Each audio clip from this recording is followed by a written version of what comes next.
diskusikan. Jadi nanti kalian saya suruh presentasi gitu ya tentang apa yang sudah dikerjakan. Final project-nya berarti penerapan machine learning atau menerapkan metode apa gitu untuk domain tertentu, boleh, tidak dibatasi. Ya, berarti yang skripsi boleh menggunakan Ocean skripsinya. Tapi nggak usah terlalu detail, Rek, ya. Yang dikerjakan global aja untuk yang skripsinya. Yang kelompokan itu saya harapkan sudah sampai tataran ada, karena kelompokan itu kan gini, mencari yang sudah ada dengan referensi yang lengkap itu banyak sekali sekarang kalian temukan. Kalian tinggal mengambil satu, nah itu yang kalian presentasikan, nanti saya beri tambahan pengetahuan dari apa yang sudah disampaikan. Biar nanti beragam. Ilmu yang kalian terima itu lebih banyak lagi. Bisa dipahami? Bisa, Rek? Bisa, Bu. Jadi dua Ya, Bu.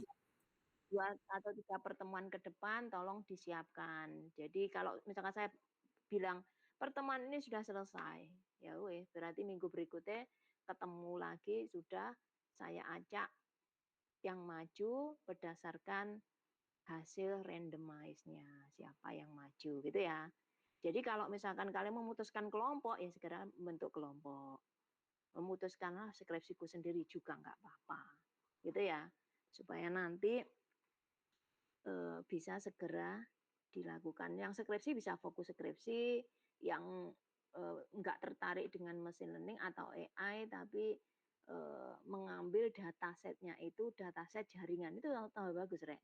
Jadi ada beberapa mahasiswa yang pernah saya uji itu untuk jaringan, datanya berupa data terkait dengan jaringan, cyber security, apa berkaitan dengan yang sudah saya jelaskan, cyberporn, apa cyberporn, Rek? Apa, Rek? Cyberporn. Porn, PORN, apa? Cyberporn. Kejahatan pornografi, Bu. Kejahatan pornografi. Jadi, tapi yang mau paper saya yang mau publish itu tentang cyberporn, bagaimana mengatasi itu gitu ya. Kalau saya bercerita ke mahasiswa S2, saya bilang gini, ketika mengerjakan sesuatu, itu usahakan ingin menyelesaikan permasalahan yang krusial di masyarakat, gitu ya. Misal, kenapa saya mengambil topik cyberporn gitu ya, karena kejahatan pornografi luar biasa gitu ya. Jadi saya ingin menyelesaikan dengan apa yang saya miliki. Ya, caranya bagaimana? Caranya dengan melakukan pemfilteran terhadap user ketika dia berinteraksi dengan misalkan ingin mengakses aplikasi tertentu atau mengakses apalah yang ada di internet itu sudah terfilter gitu ya. Dengan apa? Mendeteksi misalkan ring usianya, kategori usianya. Ya, ditujukan untuk apa? Ya untuk cyberporn. Kalau misalkan terdeteksi anak-anak, seharusnya langsung terfilter bahwa ketika dia buka konten-konten yang tidak sesuai dengan kategori user yang anak-anak itu, ya mestinya ada sebuah prevent, pencegahan di situ, gitu loh. Ya, jadi topik-topik yang bagus yang diangkat itu yang kira-kira bermanfaat gitu ya. Itu tingkat kelolosan misalkan untuk penelitian, untuk disubmit ke konferensi internasional atau disubmit ke jurnal itu lebih tinggi.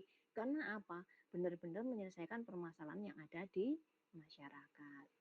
Yaitu tadi cyberporn yang saya buat itu tadi menggunakan image gitu ya. Jadi mengekstrak wajahnya gitu ya. Kemudian mendeteksi kategori apakah dia termasuk anak-anak, apakah dia termasuk dewasa, apakah termasuk lansia gitu ya. Seharusnya terfilter situs-situs yang berkaitan dengan hasil deteksi kategori usianya sehingga dapat mencegah kejahatan pornografi lebih lanjut. Nah, seperti itu gambarannya ya. Jadi nanti kalian coba menggali, misalkan memutuskan kelompok, kira-kira topik-topik yang topik-topik Untuk yang kelompok ya, yang kelompok saya tidak menyuruh kalian untuk membuat dari awal, silahkan kalian cari referensi yang sudah jadi boleh gitu ya. Kemudian pelajari, misalkan dia menerapkan algoritma machine learning apa, datanya seperti apa, deep learning atau machine learning boleh. Enggak, saya batasi untuk machine learning, enggak. Deep learning pun juga boleh. Ya, bisa dipahami semuanya? Bisa, Rek? Bisa, Bu. Izin bertanya, Bu. Oke. Berarti Gimana, nanti Phil? yang kelompok itu mereka boleh cari referensi yang udah ada. Intinya mereka harus memahami kode itu gitu ya, Bu, berarti. Ya, sebenarnya kalau memahami kodenya enggak, memahami metodenya, memahami domainnya, memahami datasetnya. Oh, penerapan mesin learningnya aja, Bill. Nggak usah sampai ke arah coding. Bu ini nggak akan tanya coding-codingnya, nggak akan tanya gitu ya. Tapi kalian paham bahwa dengan adanya penerapan itu, gitu ya, metode tertentu, oh ternyata metode ini bisa digunakan untuk mendeteksi, misalkan mendeteksi penyakit, untuk melakukan pencegahan terhadap misalkan hoa, untuk melakukan pencegahan terhadap penipuan yang terjadi misalkan berupa apalah gitu ya, itu lebih berguna ya. Jadi titik tekannya cari referensi yang sudah ada aplikasinya, kemudian yang penerapannya jelas.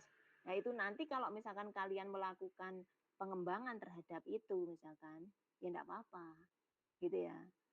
Yang jelas Bu Yuni enggak bakalan ngecek coding-codingnya enggak, cuman kamu paham oh machine learning atau deep learning bisa digunakan untuk ini dengan datanya seperti ini. Preprocessingnya apa yang dilakukan? Oh, oke, cuman gitu aja ya. Nah, message-nya kan banyak. Paham, Phil? Nafil? Iya, Ibu. Terima kasih. Ada lagi yang mau ditanyakan tentang tugas kelompoknya? Nah, Alfi? Permisi Bu, mau tanya, untuk final project ini itu sampai modeling aja atau sampai implementasi ke sistemnya atau aplikasinya? Iya sembarang, lebih sempurna lebih bagus gitu ya. Kalau misalkan kamu menemukan sudah sampai aplikasinya, masa Bu Yuni larang? Evi. Jadi kalau kamu bisa menemukan referensi, terus kamu bisa ketika menemukan pun belum tentu langsung jalan loh ya. Kadang harus ditambahi ini itu. Misalkan, oh Bu saya kurang puas Bu kalau hanya model, saya tambahi interface-nya sehingga bisa usernya bisa melakukan interaksi terhadap mode yang sudah terbangun. Ya boleh, tidak dibatasi. Semakin sempurna nilainya semakin tinggi. Ya, ya Vi. Bisa dipahami? Bisa Bu, terima kasih. Jadi nanti tidak ada batasan sampai model atau sistem, terserah kalian. Yang jelas apa yang kalian buat itu jangan sampai yang terlalu jadul. Supaya nanti apa? Harapannya Bu Yuni setelah lulus dengan adanya misalkan kamu mengerjakan final project ini masih up to date gitu loh, Rek. Ketika keluar ya saya nggak ketinggalan zaman. Oh, ternyata ada ini sekarang gitu lah. Ya, bisa dipahami?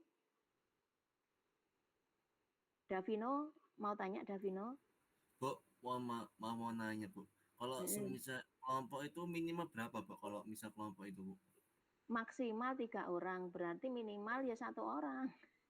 Kelompok. Kalau kelompok minimal ya 2 orang, kalau maksimalnya 3 orang.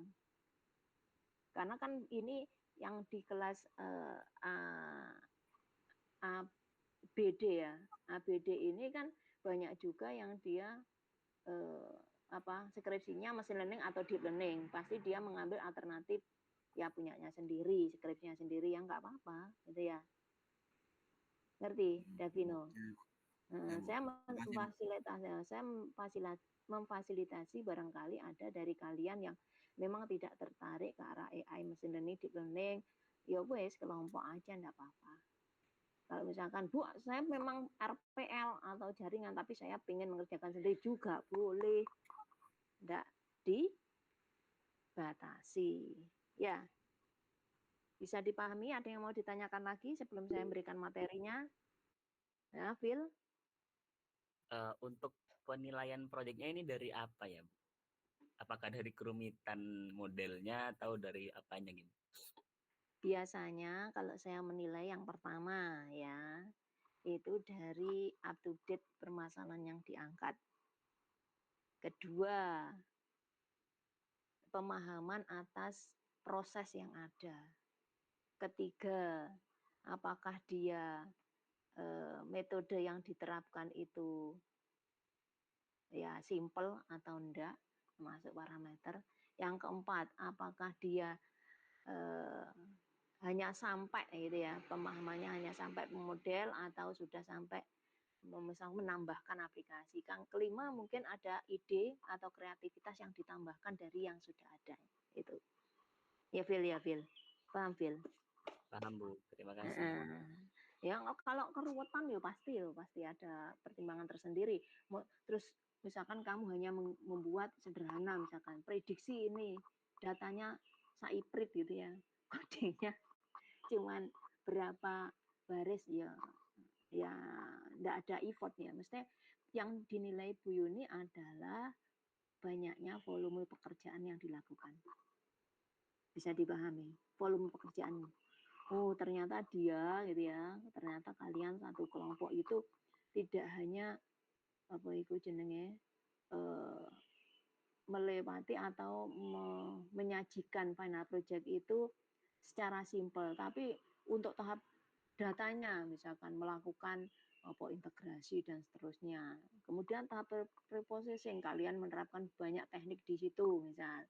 Untuk modelnya ternyata tidak hanya single model, kalian menerapkan beberapa model misalkan membandingkan atau menghybridkan misal. Kan tinggal tinggal mencari yang sudah jadi doang kan ya. Terus kemudian dari referensinya loh Bu cuma sampai di sini. Nah, saya menambahkan ini ya, itu ada nilai plusnya juga. Ya, bisa dipahami? Ada yang mau ditanyakan lagi? Ada, Rek? Sudah? Sudah? Lanjut materi sekarang. Lanjut Bu. Oke. Yang barusan join nanti diberitahu. Beritahu temannya yang sudah join lebih awal. Oke. Jadi ini yang mau saya jelaskan gitu ya. Kalau kita berbicara tentang machine learning gitu ya, karena basicnya itu data gitu ya, itu tidak bisa kita pisahkan dengan KDD, Knowledge Discovery in Database gitu ya.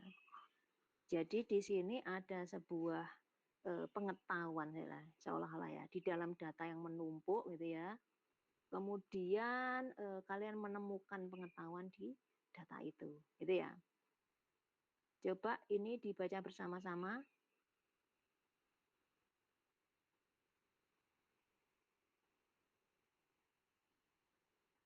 Oke, sudah. Sekarang ada yang mau menerjemahkan? Satu orang menerjemahkan masuk dalam partisipasi menjawab. Kalau membaca ya semua membaca. Kalau bagi yang tidak membaca jangan menambahkan partisipasi membaca. Ada yang mau menerjemahkan?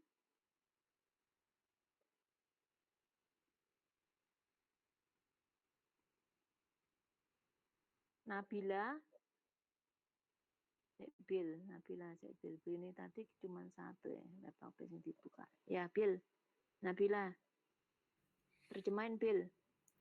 Penemuan pengetahuan dalam basis data, KDD dapat didefinisikan sebagai proses yang tidak sepele untuk mengidentifikasi pola yang valid, baru, berpotensi berguna, dan akhirnya dapat dipahami dalam data. KDD adalah proses interaktif dan berulang yang melibatkan beberapa langkah. Oke, itu terjemahnya. Sekarang ada yang mau menjelaskan coba kira-kira dari yang diterjemahkan oleh Nabila tadi, apa yang bisa dijelaskan gitu ya dari sebuah KDD. Ada yang mau mencoba? Enggak apa-apa. Rasik mau mencoba, Asik? Iya, iya bisa Bu. Ya silakan. Kira-kira apa? Boleh pakai kelihatan enggak? Iya sudah kelihatan Bu.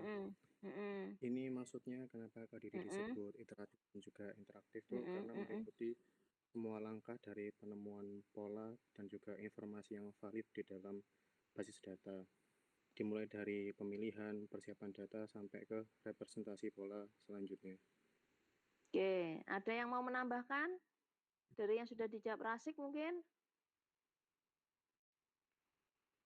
Ada enggak? Enggak ada? 1, 2, 3, 4, 5, request timeout. Kata kuncinya ini loh, Rek. Kata kuncinya. Apa kata kuncinya? Apa, Rek? Pola pada data. Pola-pola pada data. Jadi KDD itu gitu ya, kita bisa menemukan sebuah pengetahuan dalam database. Ada yang ketika datanya itu berbentuk gudang data, ada data warehousing istilahnya gitu ya, seolah-olah datanya bertumpuk. Kita bisa gitu ya mengidentifikasi sesuatu atau menemukan sesuatu pengetahuan ketika kita bisa melihat pola-pola yang ada di data itu.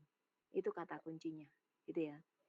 Kemudian kalau Anda lihat gitu ya, di sini KDD sendiri ada beberapa step gitu ya. Tolong nanti dibedakan antara raw data sama dataset. Raw data berarti artinya apa? Apa Rek, raw data? Data mentah. Data mentah. Ketika data mentah, ya berarti belum siap untuk istilahnya kalau di dalam data mining belum siap untuk ditambang. Kalau di dalam machine learning belum siap untuk digunakan untuk pemodelan. Ya, ketika itu datanya mentah.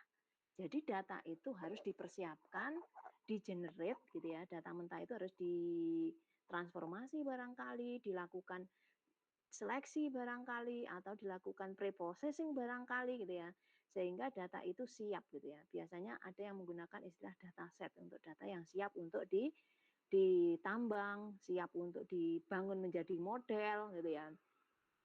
Kemudian ada yang mengatakan di sini mengalami transformasi gitu ya.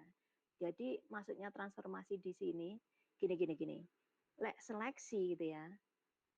Misalkan ini sudah muncul datanya itu data masih data mentah ya. Kemudian diseleksi itu dipilih kira-kira data yang ingin diterapkan metode disesuaikan dengan metode yang akan digunakan untuk membangun model gitu ya. Misal, Bu, saya hanya menggunakan data yang berbentuk teks, berarti kan apa? Buang data yang tidak berbentuk teks di data set itu. Ya, misalkan tidak melibatkan, saya tidak menggunakan misalkan ini ya, tidak menggunakan timestamp-nya, berarti saya tidak melibatkan berkaitan dengan waktunya misal. Oh, justru ketika misalkan ada yang melakukan prediksi terhadap sesuatu misalkan yang berkaitan dengan time series, justru timestamp digunakan gitu misalkan. Jadi nanti dipilih sesuai dengan yang akan akan dicapai gitu ya. Kemudian preprocessing kemarin sudah saya jelaskan macam-macam gitu ya. Ada yang berkaitan dengan normalisasinya, ada yang berkaitan dengan ekstraksi fiturnya,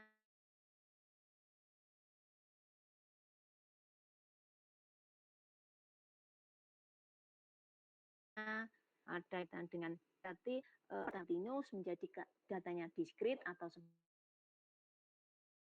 sebaliknya. Datanya di saya atau datanya itu masih continuous Bu, kemudian saya binarkan dan seterusnya. Makanya di sini untuk transformasi nanti muncul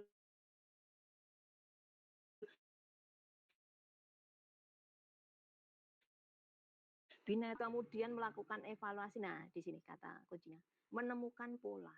Karena ketika nggak ada polanya, ya sulit melakukan deteksi atau identifikasi. Kemudian muncullah knowledge Gambarannya seperti itu. Mungkin nanti ada di sini ada evaluasinya, ada teknik evaluasinya ditambahkan. Kemudian juga bisa jadi langsung melakukan interpretasi terhadap pola yang ditemukan. Itu KDD. Oke, ketika kamu mendapatkan datamu, apa yang selanjutnya, gitu ya? Apa yang selanjutnya dikerjakan, gitu ya? Kalau di sini, what kind of analysis do you need, gitu ya? Analisis macam apa, gitu ya, yang kamu perlukan? Kan setelah seperti itu ya. Model yang mana yang lebih cocok ya, untuk datamu itu? Nah, ini bukan sesuatu yang gampang, gitu ya. Karena kalian akan melihat atau memahami datanya dulu sebelum memilih metode ini. Oh, Bu, data saya seperti ini. Dari referensi yang ada gitu ya, dengan data berbentuk seperti ini, ya. Misalkan ada banyak continuous-nya, datanya numerik dan seterusnya, memutuskan menggunakan metode. Jadi metode itu disesuaikan dengan data yang ada. Nah, mode yang mana yang cocok dengan datamu? Berarti apa? Berkaitan dengan pemilihan metodenya. Nah, untuk itu nanti di judul awalnya ini kan supervised or unsupervised learning kan gitu. Oke. Nah, yang jelas ini yang harus dilakukan ya. Clean your data, bersihkan datamu, gitu ya. Coba dibaca bersama-sama.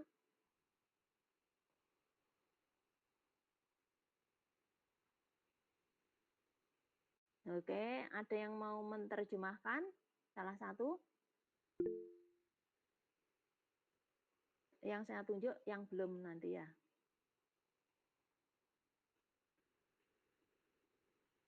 Anin, Aninda.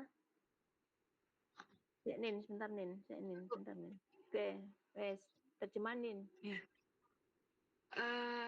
Pre-processing data merupakan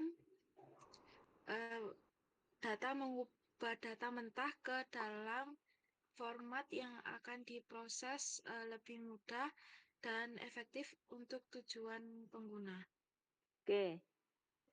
Saya ini PJ-nya ada semua enggak? PJ-nya kelas A ada enggak? Kelas A? Ada, Bu. Kelas B? Ada, Bu. Kelas C? Kelas C, kelas D. Kelas D. Bu Yuni ngantuk, kelas D. Ada? Oh ya.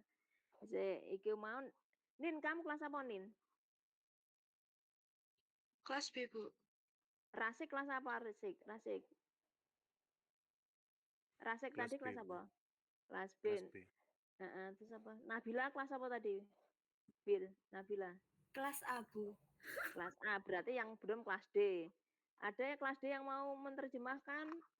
Yang samtas? Ini aja. Ada enggak? Kamu cek apa itu siapa? Phil, cekan Phil. Anak saya ngacung enggak kelas D, Phil? Enggak ada, Bu. Enggak ada. Ya, Bu. Turu kabeh kelas D ku. Kamu Phil, pengen menerjemahkan enggak, Phil?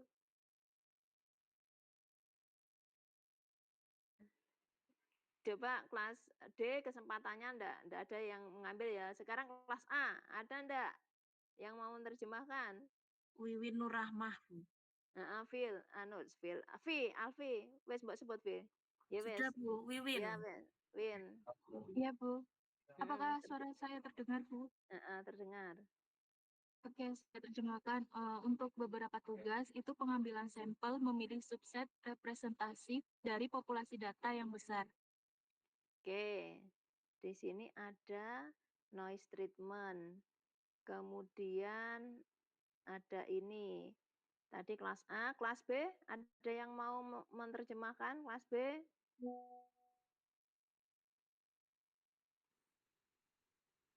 Sebutin. Kelas B siapa anunya? Apa nih? PJ-nya siapa? Saya, Bu, PJ-nya. Oh, Rebecca. Ya. Anda enggak sing ngangkat tangan, Oh, yang Rebecca. sangat asik. Rasik wes, anak ndak? Rasik tok. Sing angkat tangan. Aurenia. Wes, sebutin. Ya, diterjemahin. Strategi untuk menangani data yang hilang. Terkadang baris tidak lengkap, tidak semua parameter diukur untuk semua sampel. Oke, sekarang normalisasi, terus terakhir fitur extraction. Coba kelas D, anak ndak saya angkat tangan, Phil. Bayu, Bu. Ya, yuk Bayu. Iku ekstraksi fitur. Bentar. Aduh. Menarik keluar data tertentu yang signifikan dalam konteks tertentu. Ya, pool kan biasanya kamu masuk nek warung-warung kan pool gitu toh. Ya. Iya, Bu.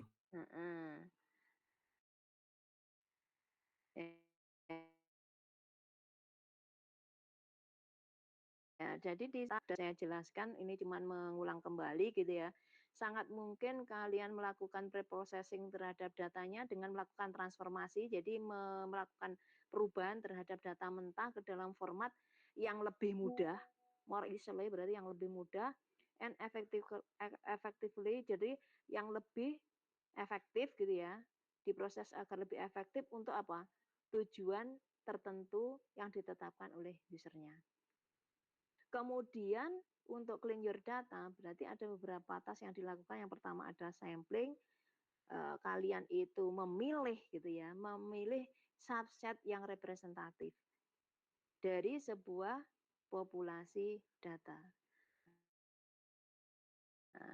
Dulu, kalau masih ingat loh ya, dulu entah statistik atau Madpen saya ngajar bagaimana cara memilih melakukan sampling.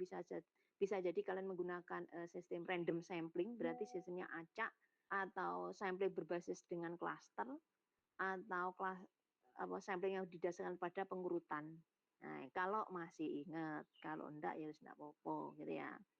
Tapi biasanya yang dilakukan di dalam machine learning yang sudah simulasi, biasanya samplingnya yang dilakukan apa, Rek? Pakai apa untuk menyeimbangkan data? Halo? Mote, Bu. Mote itu berarti masuk apa, Rebecca? Masuk random, masuk over, masuk under sampling, random sampling, over sampling, apa? Mote. Semote. Apa, Rek? Oversampling, Bu. Oversampling. Gitu ya. Jadi ketika melakukan atau menggunakan data, itu pilihlah data yang representatif. Berarti apa? Representatif. Mewakili. Kalau kalian memilih data, kalau memilih data tetapi datanya enggak pas, enggak mewakili, berarti apa? Enggak mewakili populasi, berarti apa? Kemungkinan akan apa? Enggak bagus hasilnya. Karena yang kalian pilih itu tidak mewakili gitu ya populasinya. Itu yang perlu ditekankan. Kemudian ada treatment terhadap noise-nya gitu ya. Apa yang dilakukan terhadap noise yang ada? Apakah melakukan eliminasi atau melakukan transformasi terhadap noise yang ada? Nah, itu yang perlu dilakukan. Kemudian berikutnya ada strategi untuk menghandle atau menyelesaikan data missing. Dulu ada istilahnya input missing value. Bisa jadi menggunakan average, bisa jadi menggunakan min-nya, menggunakan modusnya dari sekumpulan fiturnya. Oke, ada normalisasi, kemudian ada ekstraksi fitur. Apa maksudnya? Menarik data yang punya spesifikasi tertentu gitu ya. Yang dianggap itu nanti akan signifikan terhadap konteks yang diselesaikan. Oke, ini tentang berkaitan dengan missing value, data yang hilang. Coba ada yang memimpin membaca, membaca bersama-sama wes. Oke, ada yang mau menerjemahkan ini? Kelas apa yang terakhir? Kelas D ya. Kelas A, ada ndak yang angkat tangan menerjemahkan ini? Kelas P, A, Alfi. jadi saya saja. Ya. Data yang hilang adalah bagian dari hampir semua penelitian dan kita semua harus memutuskan bagaimana cara menanganinya. Oke, kalau tidak ada yang angkat tangan di kelas itu, yang membaca, yang mengambil partisipasinya adalah PJ-nya. Oke. Enggak apa-apa. Bacain seperti itu biar nanti jalan. Pokoknya yang malas-malas kelas mau anggota nih males ya berarti PJ-nya yang dapat partisipasi. Sekarang kelas B, ada enggak yang angkat tangan Rebecca? Enggak ada. Oke. Analisis kasus lengkap, gunakan hanya baris dengan semua nilai. Oke. Terus available guys analysis. Nah, ini. Kelas D, ada ndak Phil yang angkat tangan Phil, kancamu Phil, no Phil. Aiza, Bu. Ya. Substitusi nilai rata-rata atau mean value, ganti nilai yang hilang dengan nilai rata-rata untuk atribut tertentu. Oke. Jadi macam-macam ya caranya. Ini cara-cara untuk mengatasi missing value. Nih, kelas A, ada yang angkat tangan enggak, Vi? Alfi, kancamu Vi. Nabila Neva. Substitusi regresi, kita dapat mengganti nilai yang hilang dengan nilai historis dari kasus serupa. Oke, selanjutnya. Nesya.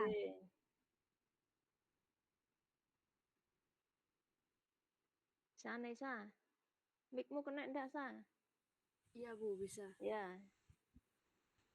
Imputasi pencocokan atau matching imputation untuk setiap unit dengan nilai yang hilang. Cari unit dengan nilai X serupa dalam data yang diamati, lalu gunakan nilai Y-nya. Oke. Menggunakan maksimum likelihood. Sini. Sini dibaca. Kelas apa? Kelas D. Lola, Bu. Ya. Beberapa model DM dapat menangani data yang hilang lebih baik daripada yang lain. Terakhir, kelas A. Talita Nadia. Teknik mana yang akan diadopsi benar-benar terutama pada data Anda? Jadi semuanya gitu ya, tergantung pada karakteristik dari datanya. Di sini dikatakan bahwa missing value itu seringkali terjadi ketika kita melakukan analisis terhadap data, melakukan pembangunan model dengan menggunakan data. Caranya macam-macam gitu ya. Karena ini adalah missing data itu merupakan bagian yang sering terjadi gitu ya, yang ketika kita melakukan penelitian gitu ya. Bagaimana cara mengatasinya? Ini melakukan substitusi, kemudian menggunakan analisis kasus yang tersedia, atau analisis kasus yang komplit gitu ya, dengan menggunakan semua baris dengan semua nilainya. Atau bisa jadi menggunakan nilai ratanya, kemudian substitusi regresinya, kemudian matching imputation atau imputasi yang cocok gitu ya. Dan bisa juga menggunakan kemungkinan-kemungkinan dan seterusnya gitu ya. Sekarang berkaitan dengan data mining gitu ya. Ini bagian terakhir yang dijelaskan. Oke. Kelas apa sekarang? Kelas B. Dibaca dulu semuanya. Yang tidak membaca enggak usah ngitung partisipasi ya. Yang baca ikut membaca berarti tambahi partisipasi bacanya. Sekarang yang mengartikan, ada enggak kelas B? Septi Kirana.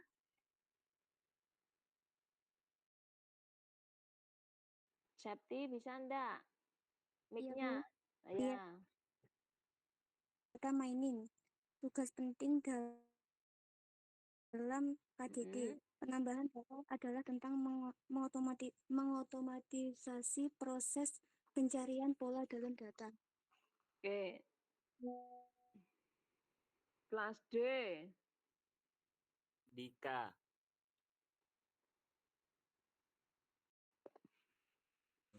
Lebih rincinya, tugas DM yang paling relevan adalah yang pertama, asosiasi, analisis urutan atau jalur, pengelompokan, klasifikasi, regression, dan visualisasi.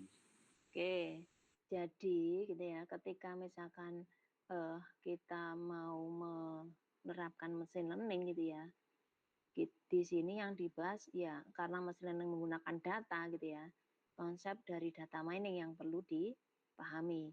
Jadi Anda lihat di sini bahwa data mining itu berkaitan tentang otomatisasi, mengotomatiskan gitu ya, proses dari pencarian pola-pola yang ada di data.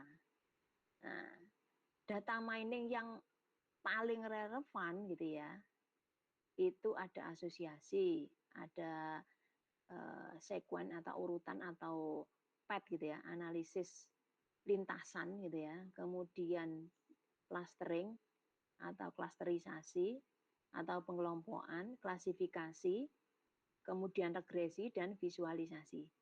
Nah, ada yang pernah tahu enggak asosiasi itu yang seperti apa?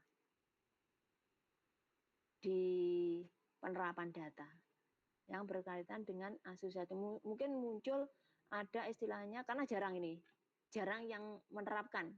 Misalkan association rule mining, association analysis, itu jarang yang melakukan. Ada yang bisa menjawab kira-kira association analysis berarti analisis asosiasi. Biasanya salah satu metodenya misalkan association rule mining.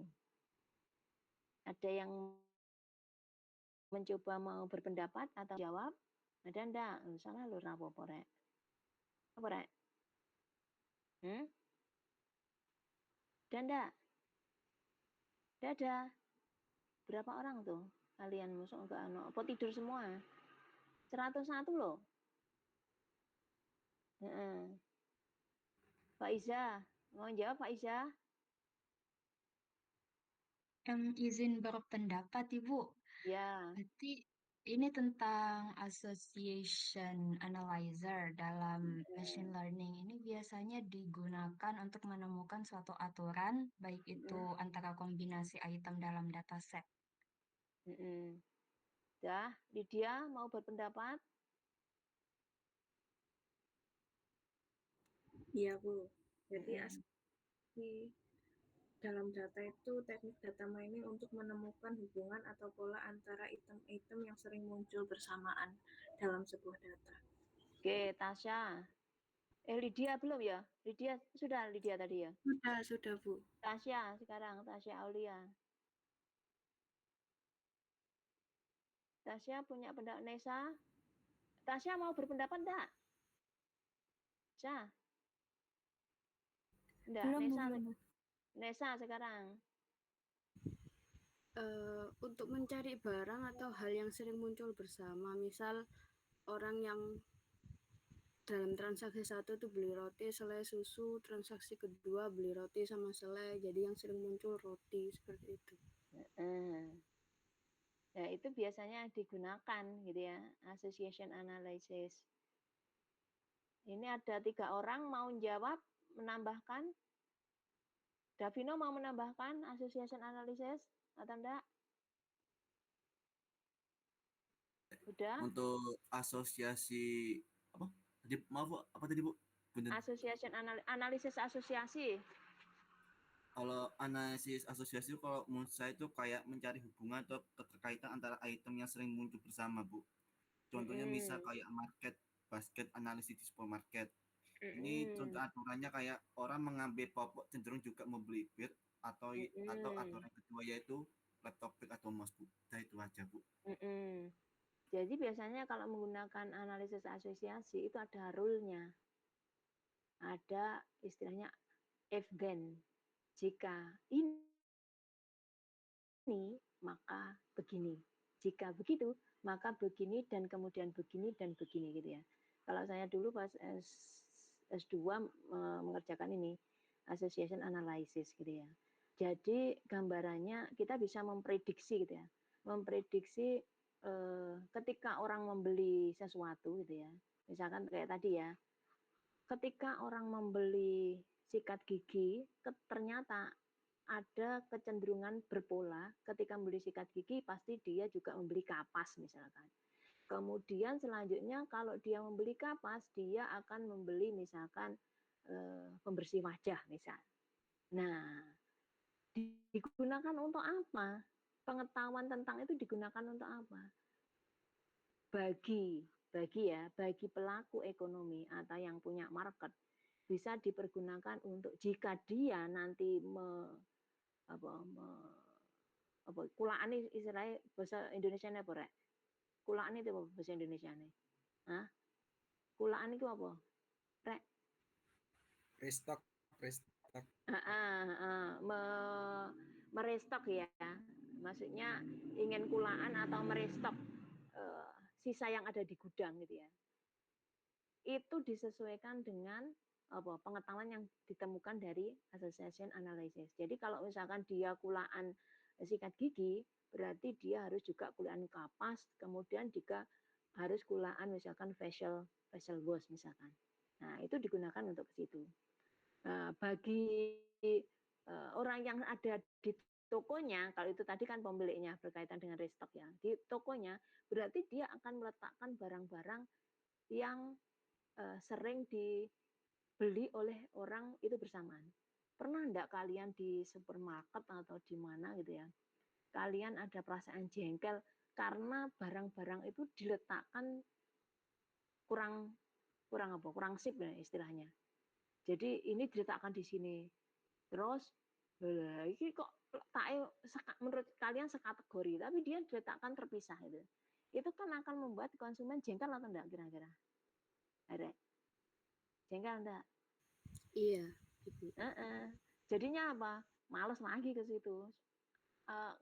Penataan dalam hal barang-barangnya itu, layoutnya itu ternyata juga berpengaruh terhadap keberhasilan dari proses marketing jual beli. Makanya penggunaan association analysis itu bisa juga dipergunakan untuk ke arah perekonomian, atau bisa jadi kalau yang saya pergunakan dulu ke arah industri. Bagaimana meletakkan layout di dalam industri, misalkan bahannya itu ini, kemudian kecenderungannya bahan ini sama ini tuh habis lebih dulu gitu ya. Jadi antar bahan diletakkan berdekatan karena layout di pabrik itu akan mempercepat proses produksi barangnya. Nah, itu gambarannya ya. Untuk yang lainnya nanti dijelaskan di bawahnya. Oke.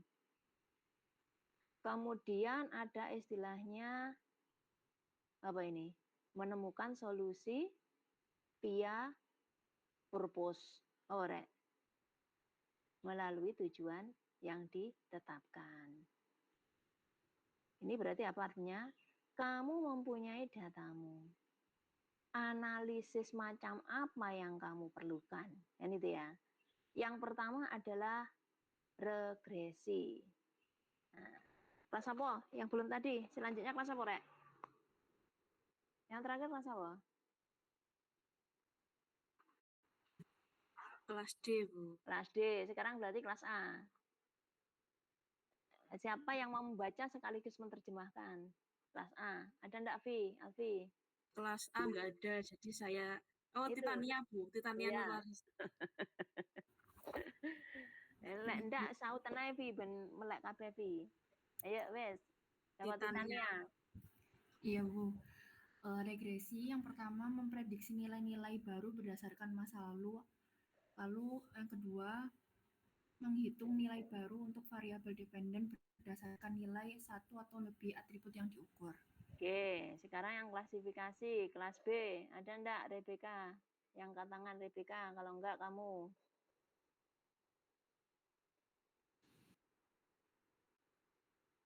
Ada enggak Rebecca?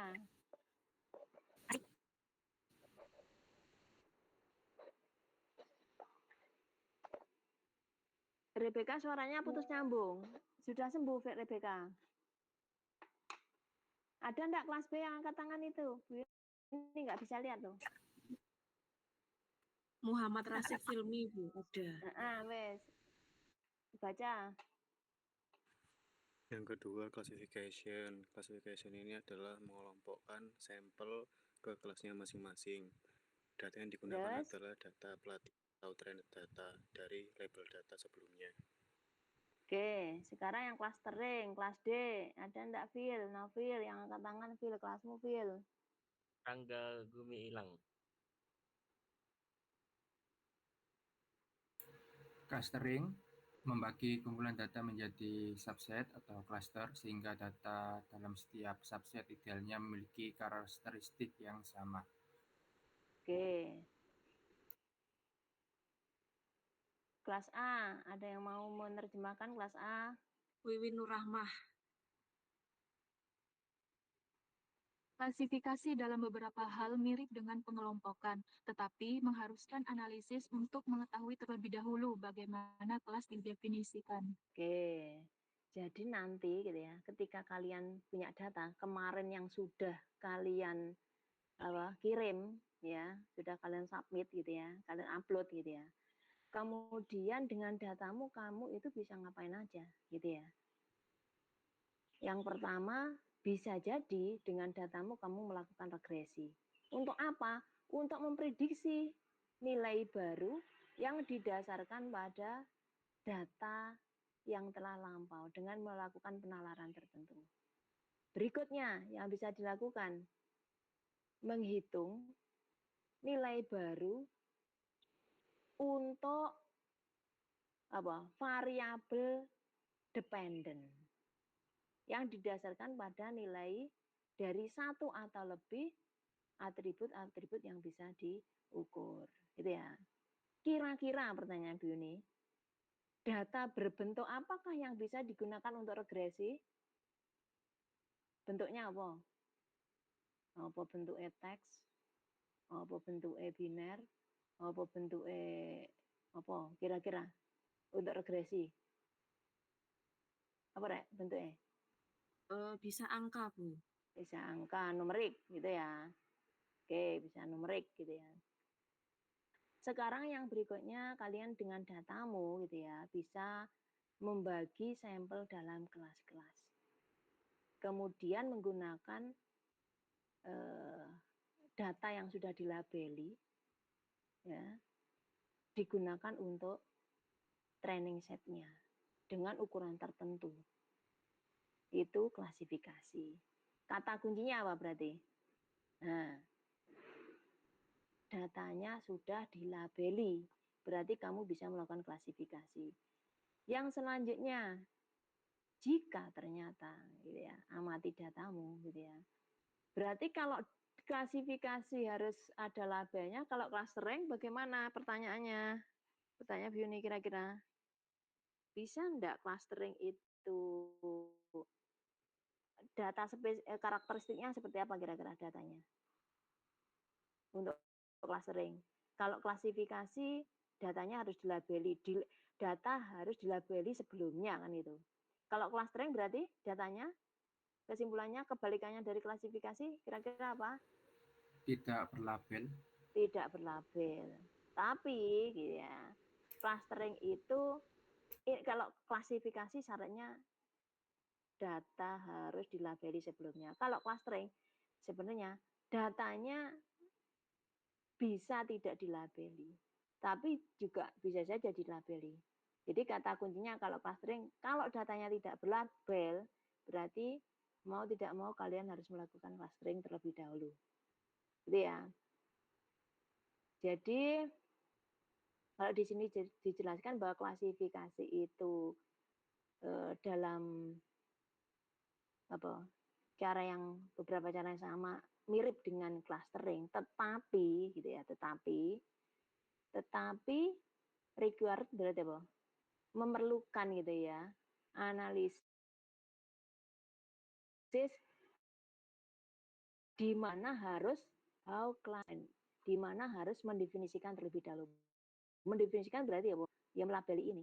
Makanya untuk datamu yang kemarin sudah kamu submit, dicek apakah datanya berlabel atau tidak. Ketika datanya berlabel, berarti kamu bisa menerapkan metode-metode di dalam yang mana? Yang regresi, klasifikasi, clustering, atau yang apa? Kalau datanya berlabel, yang Klasifikasi. Klasifikasi, Bu. Tapi kalau ternyata kalian menemukan datamu yang kemarin kamu submit itu tidak ada labelnya, berarti tidak ada yang lain, berarti kamu harus menggunakan metode-metode di dalam kategori yang mana? Clustering. Diamati. Jadi nggak boleh. Terus misalkan datamu tidak berlaku, terus kemudian kamu menerapkan klasifikasi, ya nggak bisa. Dia membutuhkan label atau dia membutuhkan kelas yang didefinisikan terlebih dahulu di sini. Di sini dikatakan how classes are defined. Bagaimana kelasnya didefinisikan? Misalkan untuk sentimen analisis misalkan. Oh ada Bu, ada. Kalau sentimen analisis biasanya kelasnya apa? Berupa apa, Rek? Yang sudah simulasi sentimen analisis. Biasanya label kelasnya apa? Halo? Yang sudah menemukan bentuk teks. Terus tiba-tiba ada apa kira-kira? Sentimen analisis. Kelas biner mungkin, Bu. Kelas biner. Ada lagi? Sentimen Normal, analisis. negatif. Kelas multi. Positif. Kalau sentimen analisis itu berarti kan berkaitan dengan apa, Rek? Biasanya ngambil datanya di mana? Ngambil datanya di mana biasanya? Ngambil datanya untuk sentimen analisis? Di komen sosial media, komentar gitu. Komentar di sosial media, berarti teks. Biasanya yang disoroti adalah komentarnya itu negatif kah? Atau komentarnya positif kah? Atau komentarnya netral, kan itu biasanya. Iya enggak? Jadi kecenderungan untuk sentimen analisis bisa dilihat misalkan ketika mau ada pemilihan presiden gitu ya. Nah, dilihat, oh ternyata gitu ya, presiden pasangan ini ternyata komentar negatifnya segini banyaknya misalkan. Oh, ternyata ketika presiden ini mempunyai ide tertentu, misalkan mempunyai usulan tertentu atau program kerja tertentu, ternyata postingan yang ada, komentar yang ada itu rata-rata negatif misalkan. Jadi labelnya untuk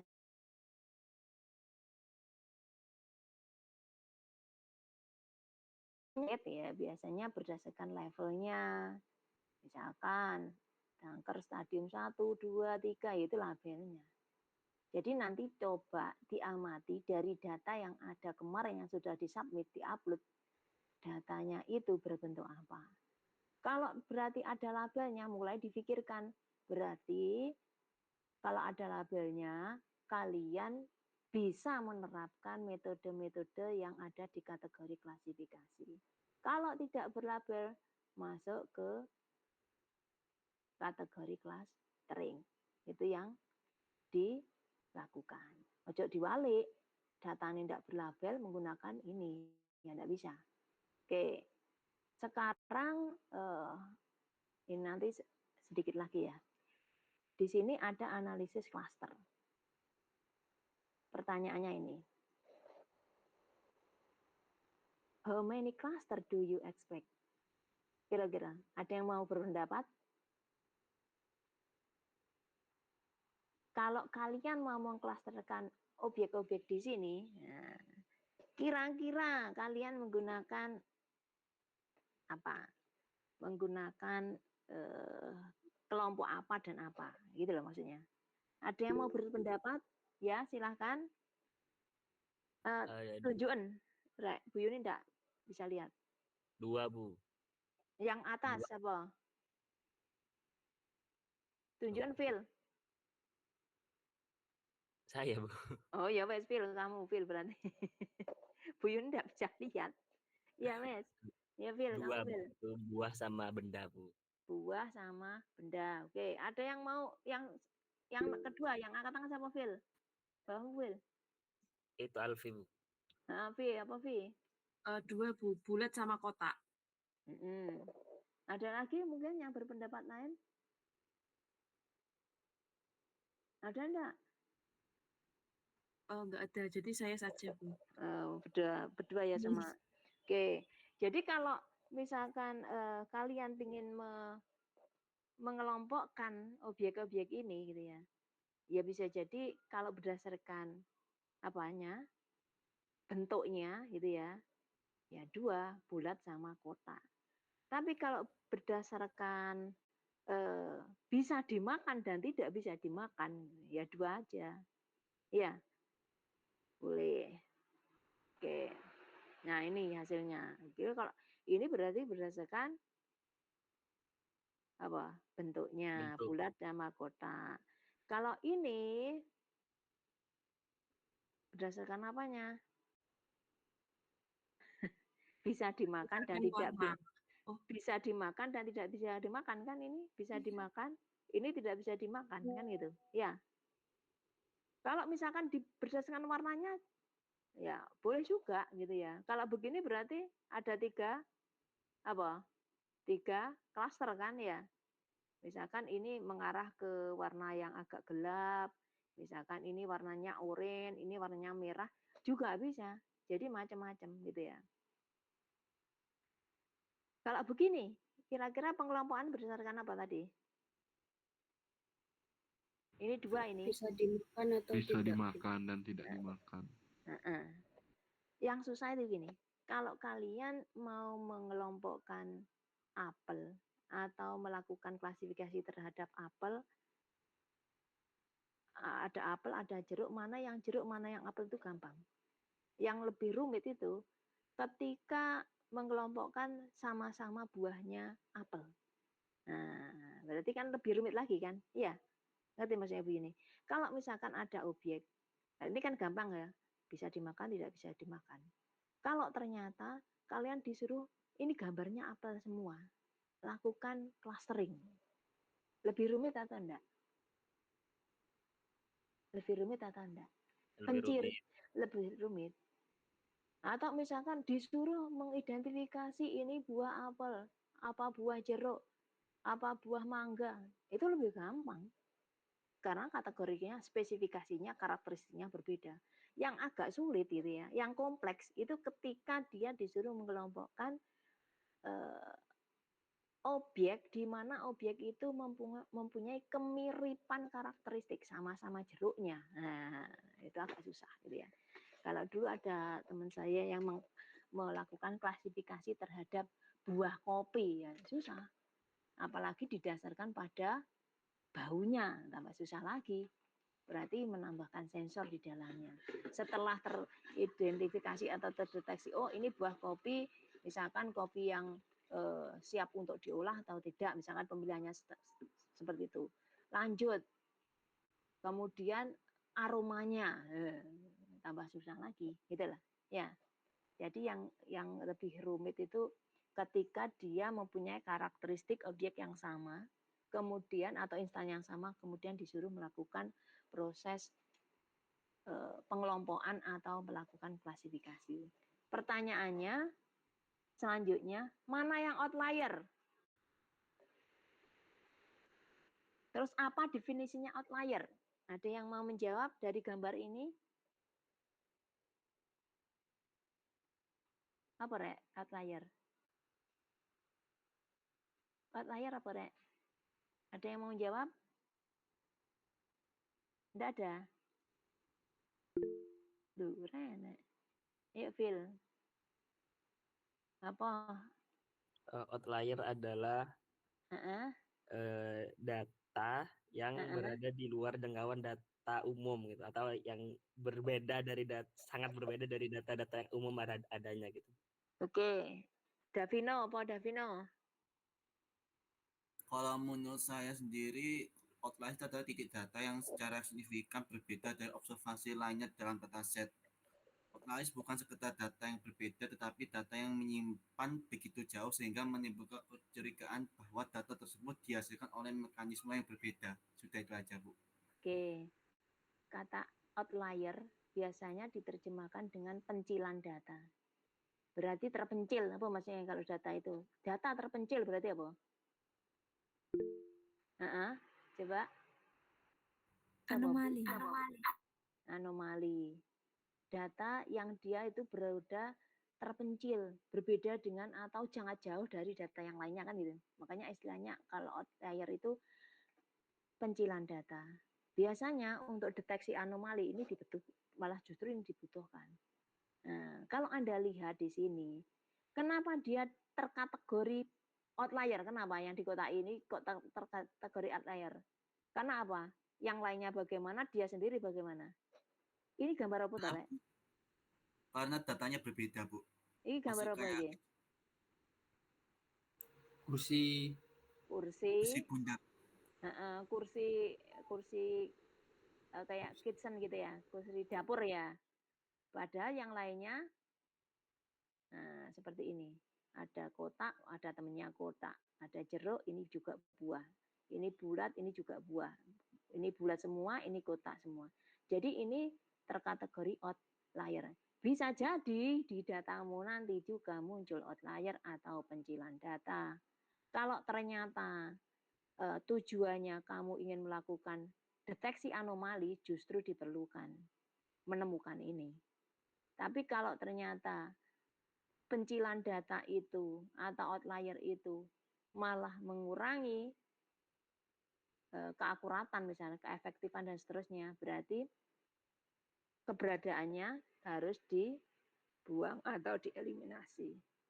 Ya wes, mungkin untuk pertemuan kali ini sampai di sini. Ini akan saya lanjutkan untuk pertemuan minggu depan. Berarti sampai outlier. Oke? Ada yang mau ditanyakan sebelum saya akhiri? Ada enggak yang mau ditanyakan ke Bu Yuni? Enggak ada? Enggak ada, Bu. Berarti nanti ke depannya harus segera membentuk kelompok. Bagi yang ingin berkelompok maksimal 3 orang. Bagi yang ingin pakai skripsinya juga, Bu, boleh ya, dipersiapkan. Jadi kalau saya bilang sudah selesai, berarti minggu selanjutnya langsung presentasi. Oke. Made, ada yang ditanyakan, Made? Izin bertanya, Ibu, terkait dengan pembagian kelompok itu, apakah pembagian kelompoknya per kelas atau kita bisa milih beda kelas? Terima kasih. Bisa milih beda kelas, sembarang, ya. Sembarang, boleh lintas kelas, boleh. Yang jelas, yang dosennya dengan saya, jangan terus milih anggota yang dosennya bukan saya, misalkan, ya itu susah nanti saya. Ya, Made ya, boleh lintas, boleh. Dibagi sendiri kan udah gede ya, jadi nanti dikoordinasi dengan PJ-nya masing-masing. Misalkan siapa yang sendiri-sendiri boleh, yang kelompokan mana gitu ya. Nanti saya akan minta rekap dari PJ-nya masing-masing. Oke, bisa dipahami?